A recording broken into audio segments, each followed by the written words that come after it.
Hello friends, यहाँ पर मैंने 8 मॉड्यूलर बोर्ड की वायरिंग करके रखी हुई है, जिसमें मैंने 3 सॉकेट लगाए हुए हैं और 2 स्विच भी लगाए हुए हैं। इस बोर्ड की वायरिंग पहले से कंप्लीट होने की बाद हम लोग समझने की कोशिश करेंगे कि मैंने बोर्ड की इस वायरिंग को कैसे किया हुआ है। तो इसे हम पहले समझने के लिए पीछे पलट लेंगे। तो कुछ इस प्रकार से हमें वायर का जाल देखने को मिलता है। इसके बाद हम लोग बारी बारी से अब समझेंगे कि कौन सा वायर हमने कहाँ पर और किस लिए कनेक्ट किया हुआ है। तो आप देखेंगे कि जो मैंने एक वाइट वाला वायर भी लगाया हुआ है, तो इस वाइट वाले वायर को हम समझने वाले हैं। तो मैंने इसे अर्थिंग के लिए कनेक्ट किया हुआ है। यहाँ पर ग्रीन वायर भी यूज कर सकते थे, बाकी कलर कोडिंग आप अपने अनुसार से करते जाइए और अपने लोड के अनुसार से वायर भी लगाइए, क्योंकि मैंने यहाँ पर आपको समझाने के लिए कलर कोडिंग और कोई भी वायर का साइज नहीं ध्यान दिया हुआ है। तो देखिए, मैंने जो एक 5 पिन सॉकेट लगाया हुआ है, इस सॉकेट से ले जाकर मैंने दूसरे वाले सॉकेट के ऊपर वाले पॉइंट से लगाया हुआ है और दूसरे वाले सॉकेट के पॉइंट से ले जाकर मैंने तीसरे वाले सॉकेट से लगाया हुआ है ऊपर वाले पॉइंट में। तो कुछ इस प्रकार से हमने तीनों को एक साथ कनेक्ट करके मैंने बीच वाले से बाहर की तरफ एक वायर भी निकाल दी है, जो कि अब हमारा अर्थिंग के लिए काम करने वाली है। और मैंने बीच में इसलिए कनेक्ट किया हुआ है जिससे कि अर्थिंग अच्छे से हो सके और अर्थिंग अच्छे से डिवाइड हो सके।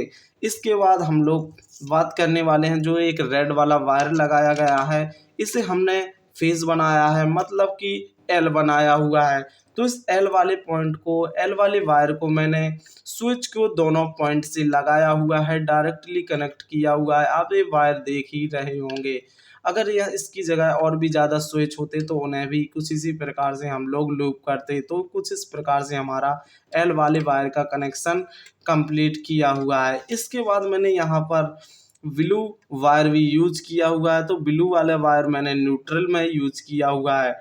तो न्यूट्रल को वहाँ यूज करते हैं जैसे कि जो सॉकेट होता है उसके एन वाले पॉइंट, मतलब न्यूट्रल वाले पॉइंट को ले जाकर मैंने दूसरे वाले न्यूट्रल में लगाया हुआ है, जो कि एक सॉकेट में दिया गया है। उस सॉकेट से दूसरे से ले जाकर मैंने तीसरे में कनेक्ट किया हुआ है और इसमें बीच वाले में कनेक्ट करके मैंने बाहर की तरफ वायर निकाला हुआ है, जिससे कि हमारा न्यूट्रल में जब भी करंट आए तो हमारा जो डिवाइड होता है वो बढ़िया तरीके से हो सके।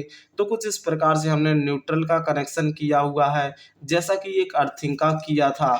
इसके बाद हमने देखेंगे कि छोटे-छोटे वायर के मैंने टुकड़े भी लगाए हुए हैं। तो जो एक ऊपर का पॉइंट बचेगा और एक हमारा सॉकेट का एल वाला पॉइंट बचेगा। तो जिस भी स्विच से जिसे भी ऑन ऑफ करना है तो उन दोनों को लूप किया जाता है। जैसे कि मुझे इस वाले स्विच से इसे ऑन ऑफ करना था, तो मैंने यहाँ से ले जाकर इसे कनेक्ट किया हुआ है। ये स्विच अब इसे कंट्रोल करेगा। इसके बाद हमारे पास दूसरा स्विच भी है और लेकिन 2 सॉकेट लगे हैं। तो इन दोनों सॉकेट को हमें एक ही स्विच से कनेक्ट करना है। तो मैंने इसका भी एक पॉइंट ले जाकर यहाँ कनेक्ट किया हुआ है और जो दूसरा सॉकेट है इसका भी मैंने एल ले जाकर इसी में कनेक्ट किया हुआ है। अब ये एक स्विच हमारा दोनों को कंट्रोल करने वाला है। तो कुछ इस प्रकार से हमारे इस बोर्ड की वायरिंग कंप्लीट हो गई है। अगर अभी भी आपको समझ नहीं आया है तो मैंने एक वीडियो बनाया हुआ है, जिसका लिंक आपको डिस्क्रिप्शन में मिल जाएगा, तो आप देख सकते हैं और इस बोर्ड की वायरिंग आसानी से सीख सकते हैं। आप सबका वीडियो देखने के लिए बहुत बहुत धन्यवाद।